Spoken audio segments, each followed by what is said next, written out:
Hello! Welcome to the first episode of the Manchester Mayhem podcast. We will go with the working title because things may change. So, this episode we are going to take a look at the season so far, that being the two games with Cardiff and the Sheffield SteelStings, and we will also later on in the show hear from the head coach, I believe, unless things have changed, in which case they probably have, because I never know everything, and that is we'll say interim coach, play it safe, in Mr. Pete Hagan. So, we will kind of just go straight into it. The opening game of the season saw Manchester heading down to Cardiff to take on the league champions in the Cardiff Huskies. It was a really good performance by the Mayhem. Managed to watch the game last week. And it was a really entertaining contest as well. But both sides seem to be, dare we say, equal in terms of kind of play. Manchester obviously being much shorter benched than that of the home side, but that didn't particularly count for too much in this contest. As we kind of look through the notes, so Manchester dominate for most of the game, taking a deserved 2-1 lead into the opening period. That was from a brace from Carl Nicholson, while Cardiff had one goal, I should say, and that was through their GB international in Tyler Christopher. Moving to the second period of play, and it saw Manchester continuing to assert their dominance in the game while applying more pressure, and this led to them taking an early 3-1 lead pretty much early on into the second period. 2 goals from Carl Nicholson to help him complete his hat-trick in the game, as that saw Manchester leading 3-1. Tyler Christopher made it 3-2, pulling one back for Cardiff. Nicholson scored his 4th of the game at 22:39 with a nice angled shot across goal. Though we could say the star of the contest for the visitors, was the netminder, who was deputising for Darren Pomfret, and that was Daniel Hartshorn, as he had an absolute stormer between the pipes. Some of the saves he made were kind of reminiscent, I felt, of Danley from the Phantoms a couple of years ago, when the Phantoms faced Manchester, in the sense that anything that came his way, Lee seemed to just pluck from kind of like out of the air, or always seemed to be in the right position. Hartshorn, who isn't a regular netminder, which isn't detrimental to him, but for someone that isn't his main position, you would not have thought that watching this performance that he put in. He pretty much came out some outrageous saves in the game, robbing Cardiff of quite a few goals that possibly on another day they would have buried. But he was just a man in the zone. That said, it did feel a bit like the game was 2 games in one. Obviously Cardiff and Manchester, but then you had Tyler Christopher from Cardiff going up against Daniel Hartshorn. It was an interesting battle within a battle, is the best way to put it, I suppose. Nicholson had a absolutely... I mean, it wasn't a glaring miss, but it was one that you would have thought he would have buried. As Matt Colquitt pretty much dashed a pass straight out in front from the blue line up towards the net. Nicholson did have time to kind of control it and shoot, put it in the net. Unfortunately, he would completely miss the cage altogether, and that was one of a couple of turning points in this contest. Hartshorn, towards the back end of the period, my God, he came out with some saves that he had no rights to be making, and I've pretty much described it as ninja-like saves to keep the puck out of the Mayhem net. Moving to the third and final period, and this is kind of where the game really kind of flipped on its head, as it saw the hosts going from 4-2 down to lead 5-4 in a 2-minute and 34-minute spell. So we had Tyler Christopher making it a 4-3 game to Manchester at 33-47.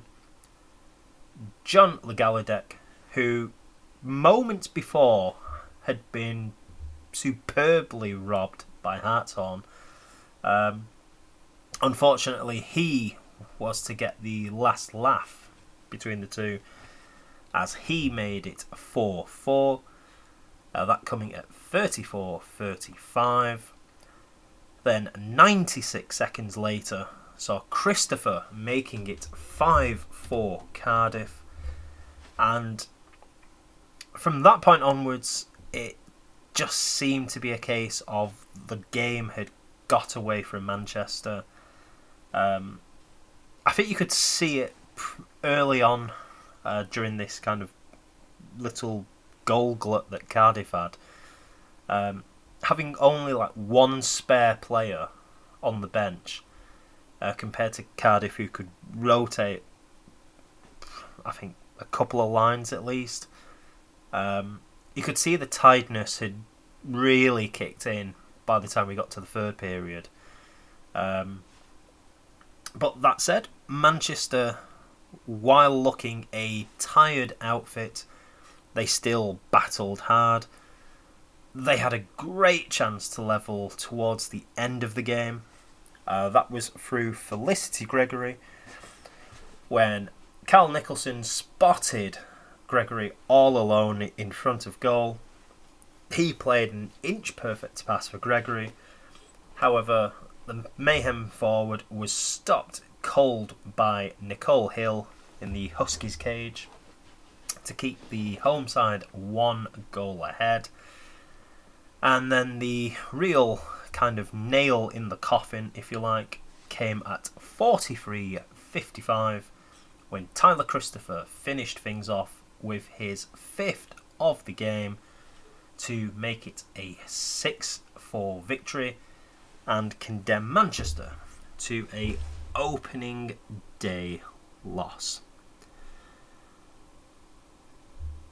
It was an extremely cruel way to lose. I think if it had gone to overtime, you probably would have felt a bit better on things. Having a 4-2 lead and then kind of letting it slip is never an ideal thing to have done to you. But that said, not having a full bench but having a team that battled so hard and, in real fairness, dominated the contest, other than that kind of about just over 2.5 minute spell. A 6-4 scoreline's a bit, you could say it's flattering to Cardiff. Manchester really deserved a point for their efforts, but again, combination of tiredness and just not even losing focus, just trying to do the simple things. But again, when you've got like the likes of Christopher and Gallaudet, who are dangerous people on the ice for Cardiff, and Manchester are pretty much a tired side. I mean, there's not a whole lot you can do. In fairness to Cardiff, they played really well as well. They could make a good case of, if it wasn't for Hartshorn, they would have been out of sight pretty early. So, I mean, it's a bit of swing and roundabouts, really. But yeah, a heartbreaking loss, you could say, for Manchester. But that said, we move to Sunday's past game, which was against the Sheffield SteelStings, and it saw a much happier result for Manchester. So, the opening period saw Manchester being a bit stifled, you could say, from the visiting Stings. However, once one goal went in, then we seemed to kind of get a cascading effect, as Manchester would score 5 unanswered goals in the period. The opening goal came at 7:34 from Carl Nicholson. That was with assists going to Anthony Booth and Felicity Gregory. We then saw Nicholson doubling the lead 84 seconds later, with captain Matt Colquitt getting on the scorer's sheet, and that came at 9 minutes and 7 seconds. Anton Tomlinson then grabbed his first of the game. Well, more on that later, as he made it 3-0 at 10:12, again with Felicity Gregory picking up her second assist of the game. Manchester then made it 4-0 as the Mayhem found themselves on the power play. That was thanks to Lucas Thomas of the Sting serving a penalty for teeing. That was converted by Anthony Booth, as the Mayhem forward scored twice in 14 seconds, with Matt Colquitt and Cal Nicholson assisting on his first, while his second goal, to make it 5-0, saw Tom Kim setting him up at 13:34 for a commanding lead after 15 minutes.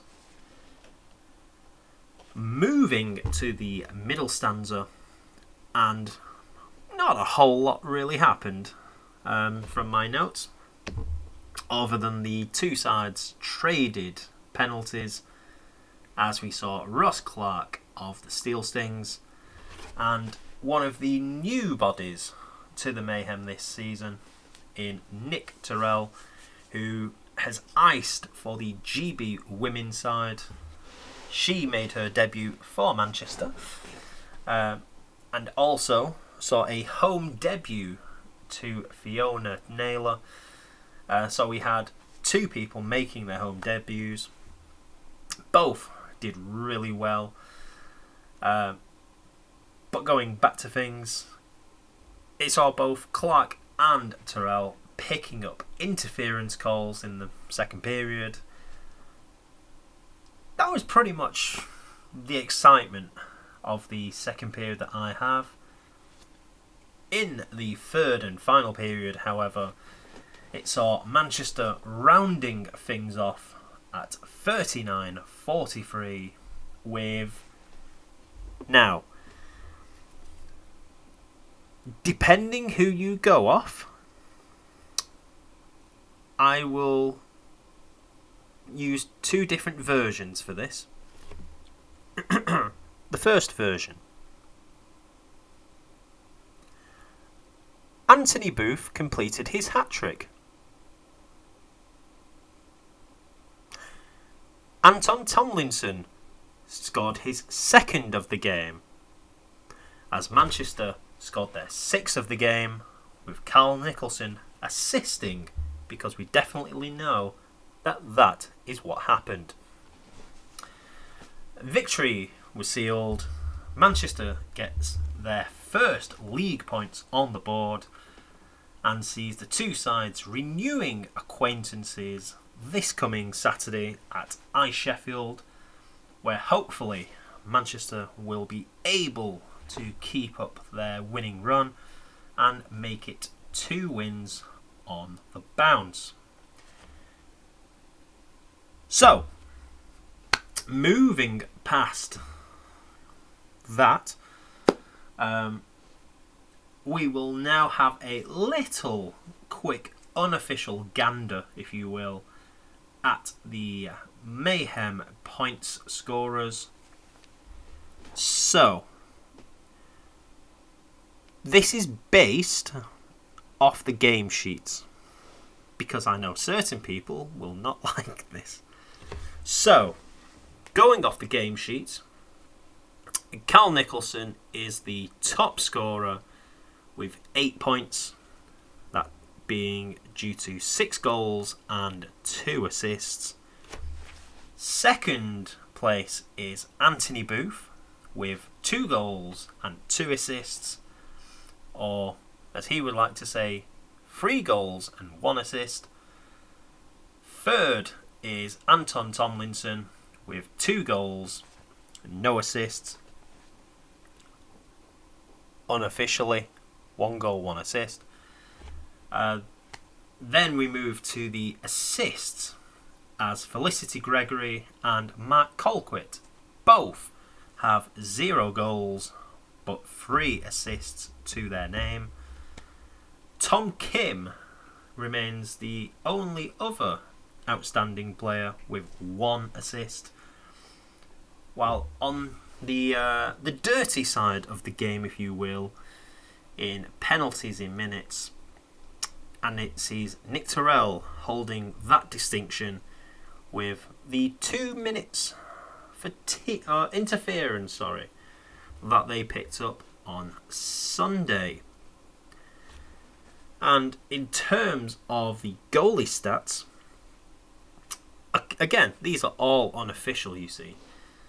I have it that Daniel Hartshorn's save percentage so far on the season is coming up at 72.7. So, again, for a player that is not a first choice netminder, that is quite an impressive stat. Will that rise this weekend? Who knows? One hopes so. I managed to catch up with the head coach of the Manchester Mayhem in Pete Hagan and just assess how the season has gone so far. Joining me now is the Manchester Mayhem head coach, Pete Hagan. Good evening, Pete. Hey, how you doing, Pete? You all right? I'm not too bad, thank you. Tired, but aren't we all? Something like that, yeah. Old age. Something like that. We're getting old, effectively. Seasoned, we're veterans. Yeah, Hey, how's that? veteran sounds so much better than old. Yeah, we'll use a hockey term. We're veterans. And technically we really are. Yeah. So, before we touch on this weekend, against the Sheffield SteelStings. We might as well talk about the season so far. So we will start with the Cardiff game, which saw Manchester losing out 6-4. What was your assessment of that game, if you can remember that far back, as we're both kind of old now? I'm not that bad yet. Not yet.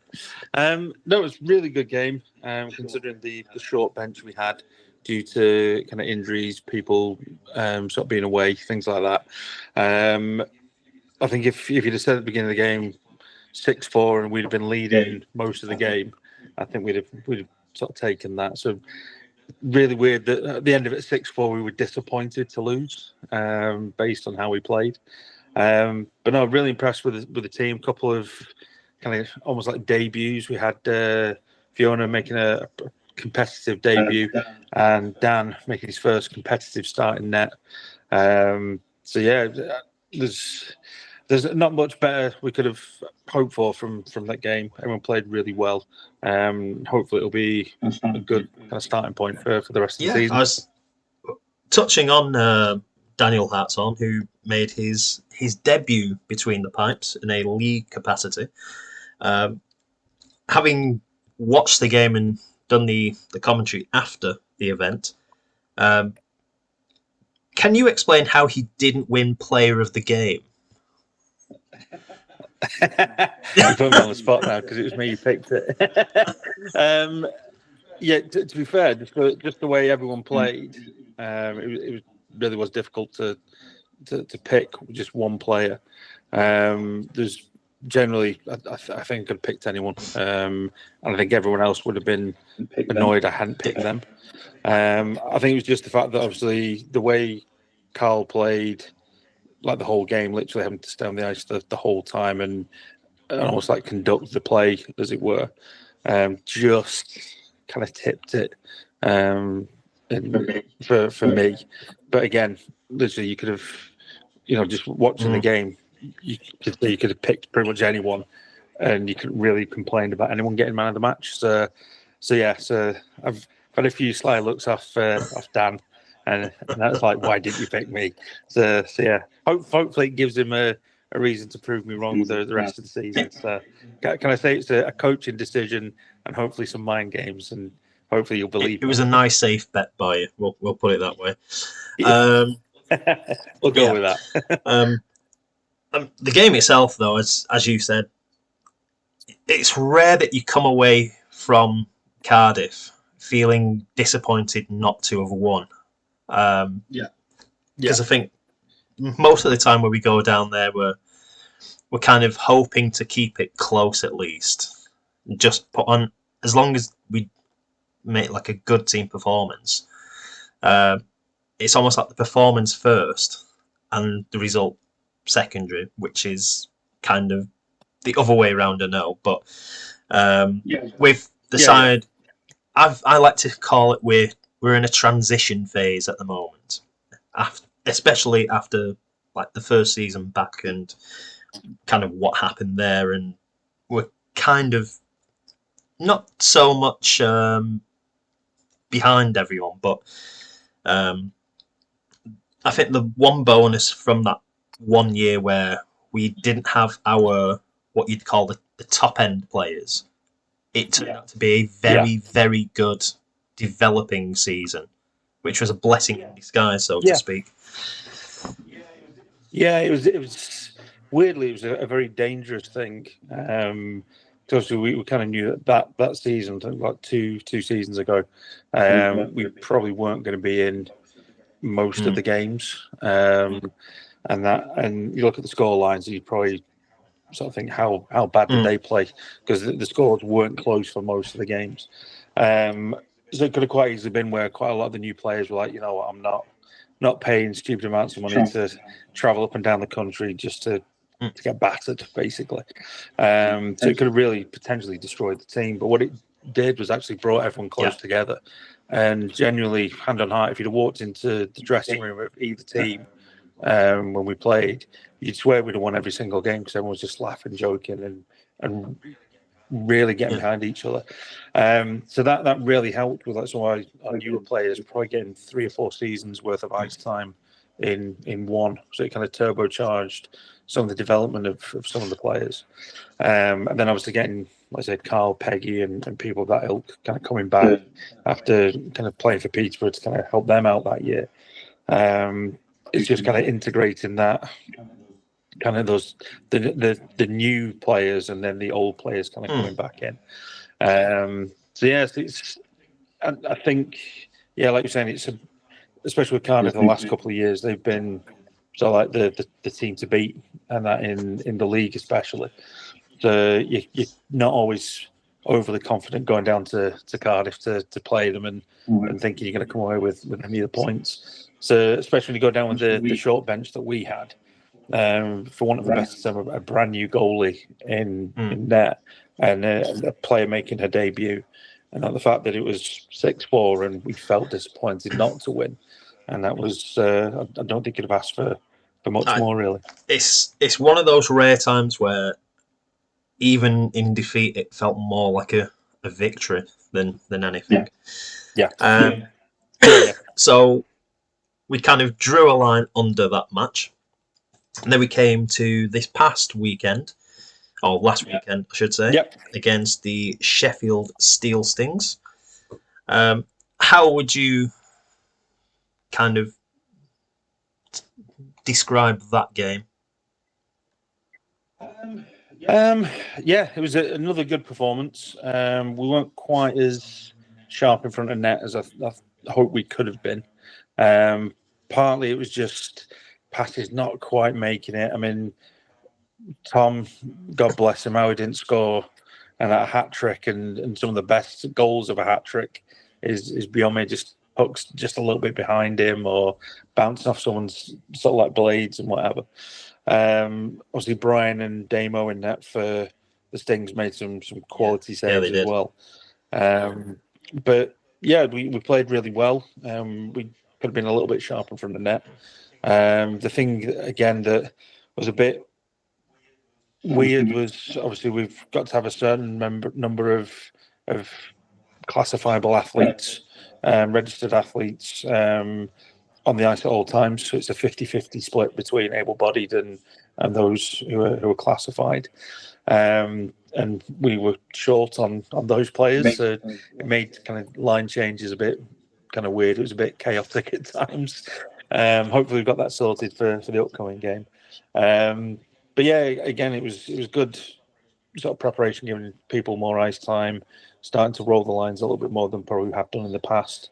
We had Megan on the bench, who's unfortunately injured at the moment, kind of helping out with the coaching duties, just kind of helping with some of the line changes and stuff. So yeah, it was really good.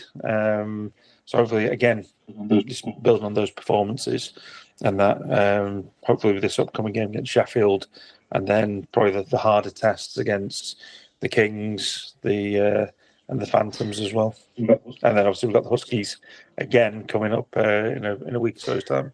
Just for my sanity at least, are all helmets going to be padded extra now if Megan's on the on the bench? Because some of the kind of just hits to the head to just basically send them out onto the ice looked quite brutal. Are you trying to say that we need some new concussion protocols in place? I think I mentioned this during the game where all she had to do was give like a gentle tap on the kind of like the helmet of Anthony Booth, and effectively reminded me of that scene from Cool Runnings of John Candy hitting the helmet down so it fit. I just want it noted that you said that, not me. Just because obviously I've got to stand behind the bench for the occasion. So yeah, sorry, I'm into the stands. Megan, if you're listening, that was all Pete, not me. Hagan. That's it. That's who it was. I don't need your help getting in trouble. I can do that well enough myself. That's true. I was going to say for the game that on last week, It did seem like Manchester were quite attacking, but they just seemed to have a bit of a miss a cutting edge prior to the first goal. But also at the same time, credit to Sheffield for blocking the shooting lanes. But it did seem a bit like Manchester were not trying to walk it in, but I think people were just getting in each other's way at times, or as you say, there'd be like a pass that just either went astray or just little things like. And then obviously when one went in, it was basically like the dam bursting and the goals just flying. That's probably true. I think Sheffield did really well, kind of trying to get in front of the net and stop those kind of shooting lanes. And then obviously with Brian in that, especially obviously GB goalie and Damo kind of coming in and just starting his goalie journey, similar to I guess a bit like Dan. He's gone kind of leaps and bounds as well. So it's never going to be an easy time against the Stings and that, like any team, I guess. But I think there's a bit more. We just need to kind of tighten up a few little things going forward. Things we've discussed after the last game against the Stings. Again, we had a couple of people out. You mentioned sort of Boothie earlier on. He's obviously just sort of made his comeback after a bit of time off. So again, he's not fully up to game speed, and I think he'd be the first to admit that. There's little things we can work on and that, but I think that's with every game. You're always going to find something just to tighten up, work on, kind of try and sort of like perfect a little bit more. So obviously we'll see this upcoming game against the Stings in the return leg if we've actually managed to do it. I was going to say, touching on the game that's going to take place tomorrow. When this goes out, I don't know. It might be after the event. So, in regards to the upcoming game on Saturday, I suppose it's really just trying to do what you did on last Sunday and times it by 10. Yeah, in a way. Obviously, I don't think we're going to get sort of like 60 goals, unfortunately. But no, it's just like I said, just trying to improve those games, sort of regardless. So there's, as we mentioned previously, there's things we're going to be looking at to improve, and obviously just kind of keep building through the season. So we've got little things we've talked about as a team that we want to try and improve on, and obviously just. It's a good measuring stick because we played the Stings last week, so it's good to see kind of if we've kind of improved on those things against them sort of this week. Pardon. Oh God. Yeah, I'm editing that bit out. And finally, I was going to ask, what's the what are you looking forward to for the rest of the season in terms of hopes or aspirations, I suppose? Good question. I think obviously for us, it's obviously looking for the playoffs. Want to make sure we qualify for those because, again, I'm not sure where it's been held this year, but the last year that we went down to Nottingham and that had an absolute blast on and off the ice, even though the results didn't quite go our way. So I guess that's the main thing. Obviously, qualify for the playoffs. We're still hoping to potentially be there or thereabouts when the silverware's handed out, both league and playoffs as well. And then I think I guess it's looking at the development of some of our players, both the newer players. Obviously, the women on the team are playing for GB later on, trying to get them to the best kind of place they can be. So the kind of they hit the ice at best performance when they go to Slovakia. And then obviously just trying to grow the game a little bit, get more people down to watch the games, more people into sledges, and just try and get more people involved in the sport, whether it's sort of here in Manchester and Widnes, or sort of like across the country with like the GB squads as well. So yeah, even in the off season, it's still a very busy season. Yes. Regardless. And finally, just kind of going back over old ground. The debutants we've seen so far in Hartshorn, Naylor. I've got the name right this time because I kept using her old name. And Nitterell, who all three of them have kind of not new to the club, so to speak. Oh, it is in the case of Terrell. How do you think they've done so far? Well, I mean, Dan's just come on leaps and bounds. Considering it's his first real season as a goalie, and literally been thrown at the deep end with Darren unfortunately not being available for the last couple of games.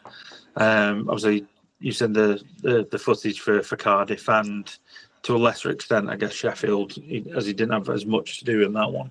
But he's come on massively. He's part of the GB team, like their squad. So he's getting a lot of kind of repetition and practice with those guys as well.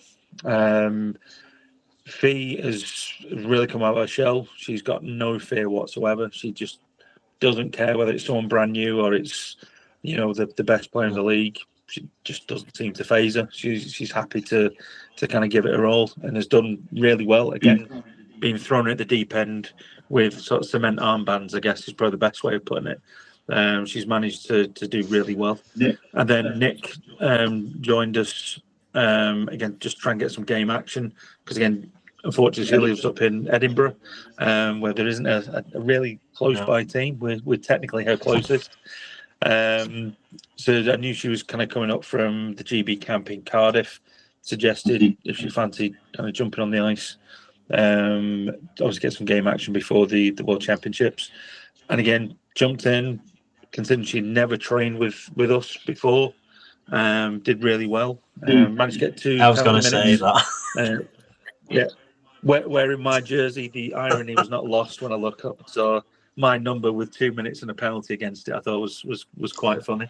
The goonness just really came out of the jersey. That's what it was. It was, yeah. It's built. I've got to pay extra for that to be built into that jersey.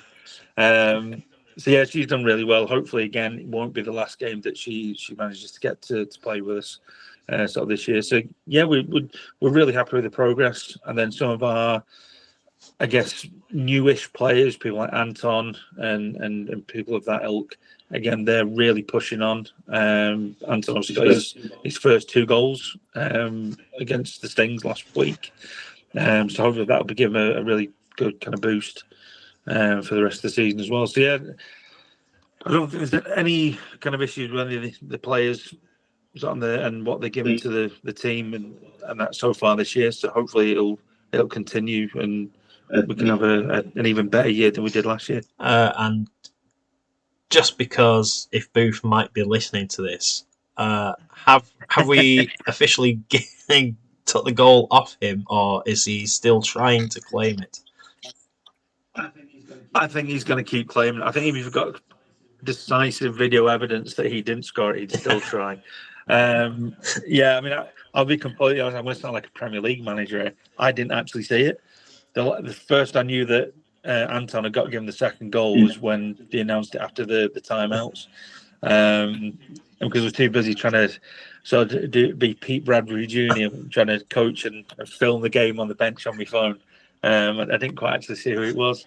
So yeah, I think there's going to be a bit of back and forth with those two about who actually scored it. So yeah, watch this space. It may come to blows later on in the year. We'll look forward to when it just completely kind of disintegrates in the locker room, and that's the reason why. Absolutely. Mayhem go under this year. That'll be it because that one goal. So that's where the civil war will break out. Absolutely.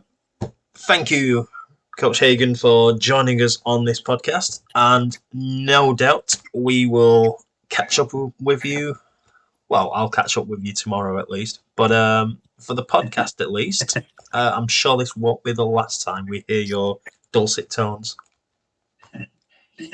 Keep buttering me up like that, definitely not. But no, anytime, mate. Happy to come on. Thank you again. Catch you later. No worries. The other results over the weekend saw the Cardiff Huskies beating the Sheffield SteelStings 2-1 in overtime. Cannot tell you anything on the scorers because I didn't see the result till about midday Monday. Haven't particularly digged for who was the scorers. Hopefully I will do next time. And so, as we bring this opening episode to a close, we have the league standings as it is. So, bottom of the table is the Sheffield SteelStings with 0 points. Manchester follows on 2 points. The Sheffield SteelKings are in third on 3 points.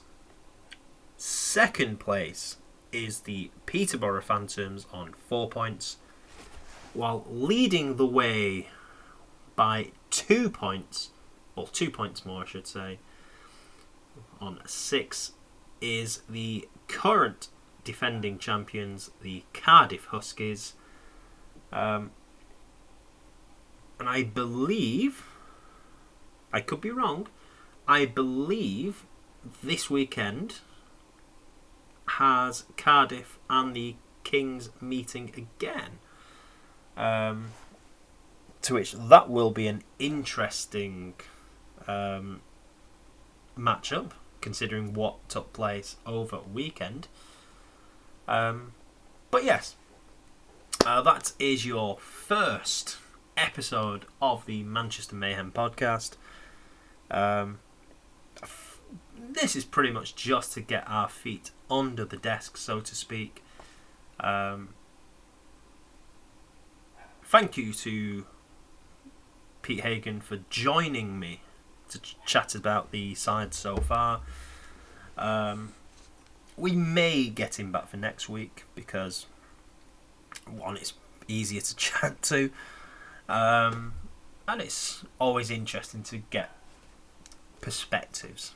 But we will look, arguably, into the season with maybe some interviews with those on the side. As I say, thank you for listening to this opening gambit, so to speak. I have been Petter Brads. Thank you for listening, and we will catch you later.